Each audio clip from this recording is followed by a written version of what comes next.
مباراة يوم الاثنين للنادي الاهلي قدام بيراميدز دي اهم مباراة في الموسم. اهلي لو تعادل او خسر المباراة دي معناها مش هيلعب دوري ابطال افريقيا، ودي صداها كارثي. بص، تخسر دوري من 60 نسخة اتلعب او من حاجة 60 نسخة اتلعب وانت كسبان منهم 45، ازعل، هنزعل على خسارة الدوري ونتحاسب ونزعق وكل الكلام ده. انما ملعبش دوري ابطال افريقيا اللي فيه الفلوس، وبيلعبني انتر كونتيننتال، وبيلعبني كاس عالم انديه 29 اللي برضو فيها فلوس، انا صدى المصايب دي مش هستحملها.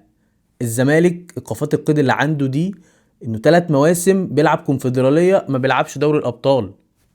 حتى هو كسبان دلوقتي نسخة من التلاتة وقرب يكسب النسخة التانية من تلاتة، وبيكسب السوبر افريقي، برضو عنده ازمات في الفلوس مع صاحب الارض طبعا. انت مش هتستحمل تلعب كونفدرالية وتتحرم من فلوس دوري ابطال افريقيا. هتلاقي نفسك بيجيلك ايقافات قيد، هتلاقي نفسك عندك مشاكل في الفيفا. فتاني يا جماعة، يوم الاثنين دي مباراة حاسمة بيني وبين بيراميدز على المركز التاني.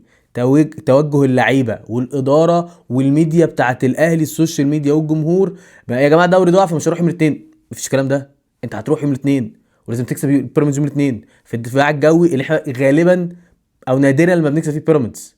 ده لازم يبقى هدفك الواضح. بعدين ابقى افكر في الدوري، بعدين ابقى افكر في ماتش القمه. لو نزلت الملعب بفكر انا محتاج اكسب بيراميدز، محتاج اكسب الزمالك عشان الحق الدوري، هخسر الاثنين وهخسر الثالث حتى مش هلعب كونفدراليه.